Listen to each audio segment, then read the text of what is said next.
এই জিনিসটা আমি আমার মেয়ের জন্য প্রায়ই বানিয়ে থাকি। তো আজকেও আমার মেয়ের জন্যই বানিয়ে নিয়েছি। মেয়ের খুবই পছন্দের একটা জিনিস, আর রেসিপিটা কিন্তু থাকছে আপনাদের জন্য। খুব সহজে এবং এতটা কম সময়ে এটা বানিয়ে নেওয়া যায় সন্ধ্যায় বাচ্চাদের নাস্তা হিসেবে। এটা খুব সহজ একটা নাস্তা রেসিপি, আপনারা বানিয়ে নিতে পারেন। তো রেসিপিটা করার জন্য প্রথমে আমি এখানে বাদাম নিয়ে নিয়েছি 1 কাপ। এটা হচ্ছে মেজারমেন্ট কাপের 1 কাপ নিয়ে নিয়েছি। আর বাদামটা আমি দেখে নিচ্ছি কোনো পচা ফুটা আছে কি না।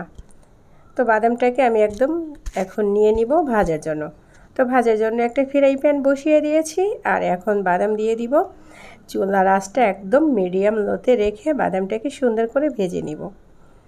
আর বাদামটাকে কিন্তু তাড়াহুড়ো করে ভাজা যাবে না। দেন আমি কিন্তু ভেজে নিচ্ছি একদম ধৈর্য সহকারে, যেহেতু আমার মেয়ে খাবে আর আমার মেয়ে খুবই পছন্দ এই নছিলাটা। তো দেখেন একদম নেড়ে চেড়ে আমি সুন্দর করে ভেজে নিয়েছি একদম মচমচা করে। তো তারপরে ওই যে উপরে যে লাল অংশটা আছে সেটা কিন্তু এই পর্যায়ে ভাজার পরে 5 মিনিট পরে যদি আমরা এইভাবে করে নেই তো ওই উপরের যে ছিলকাটা ওটা কিন্তু উঠে যায়। তো এটা এই পর্যায়ে কিন্তু উঠিয়ে নিতে হবে যতদূর সম্ভব, যতদূর উঠে ততদূর আমাদের উঠিয়ে নিতে হবে। দেন ওই যে মিক্সিং জারের ছোট্ট একটা জার আছে, এখন ওই জারটা নিয়ে নিয়েছি আর সব বাদাম ওই জারটায় আমি দিয়ে দিব। আর দিয়ে এখন আমি জারের মুখটা আটকে দিয়ে মিক্সিং জারে দিয়ে দেখেন এটা দেখে বুঝে নিতে হবে, এটা বলে দেওয়ার কিচ্ছু নাই। তো এখন আমি প্রথমে বাদামগুলো দিয়ে এই যে দেখেন গুঁড়ো করে নিয়েছি। আর এখন এই পর্যায়ে আমি আরও একবার ঢেকে নিব। এটা কিন্তু 4 থেকে 5 বার এভাবে করে নিতে হবে। আর এখানে আমি কিছুটা উপকরণ দিব। তো এখন এই পর্যায়ে এভাবে আছে। এখন আমি এখানে 4 চামচ তেল নিয়ে নিয়েছি বাটিতে, ওখান থেকে আমি 2 চামচ দিয়ে দিয়েছি। দিয়ে একটু নাড়াচাড়া দিয়ে আবারও আমি মিক্সিং জারটা অন করে দিয়েছি। তো তারপরে দেখেন এটার কোন পর্যায়ে আছে এটা দেখে বুঝে নিতে হবে। আর আমার মেয়ের যেহেতু একটু ঘন টাইপের পছন্দ, আমি আমার মেয়ের জন্য একটু ঘন টাইপেরই বানিয়ে নেব।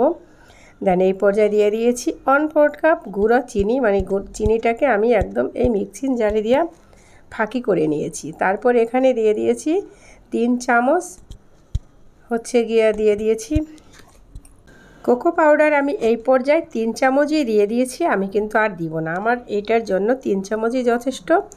তারপরে দিয়ে দিয়েছি ভ্যানিলা এসেন্স, এটা একটু সুন্দর দোকানের মতো ফ্লেভারটা আসবে। তো এই পর্যায়ে এতটুকু আছে। এর পরেও কিন্তু আমি এখানে পরে 2 চামচ তেল দিয়েছি, তারপরেও কিন্তু আরও 2 চামচ তেল দিয়ে দিয়েছি। দেন আমারটা এই পর্যায়ে আছে। আপনারা যদি এইটা আরও একটু পাতলা করতে চান এখানে আরও 2 চামচ তেল অ্যাড করে তারপরে দিয়ে দিবেন। তো এটার থেকে আরও একটু পাতলা হবে, কিন্তু আমি করি নাই, আমার মেয়ের এই টাইপের পছন্দ। মোটমাট আমার তেল লেগেছে 6 চামচ। তো আপনারা যদি আরেকটু পাতলা করতে চান আরও 2 চামচ যদি দেন তখন আরও একটু পাতলা হবে, কিন্তু আমার কাছে মনে হয় এটাই পারফেক্ট আছে। তো তারপরে মেয়ের জন্য এই যে রুটি নিয়ে নিয়েছি, আর রুটিতে এখন দেখেন মেখে নিব। আমার আদরের মেয়ে বললে কথা, তার খুবই পছন্দ এই নছিলাটা। তো খুব সহজে বানিয়ে নেওয়া যায়, হাতের কাছে 2-3টে উপকরণ দিয়ে একদম কম সময়ে। বাচ্চাদের নাস্তা দেবো বললে কিন্তু এটা বানিয়ে নিয়ে বাচ্চাদের সামনে দেওয়া যায়। আমি আর এটা বয়মে ঢুকাই নেই, কারণ এটা এখন আমার বাচ্চারা ইনস্ট্যান্ট খেয়ে নেবে সন্ধ্যার নাস্তা হিসেবে। তো রেসিপিটা কিন্তু এই ছিল। পরবর্তী যে কোনো রেসিপি নিয়ে আবার আপনাদের মাঝে হাজির হব। খুদা হাফেজ অ্যান্ড বাই।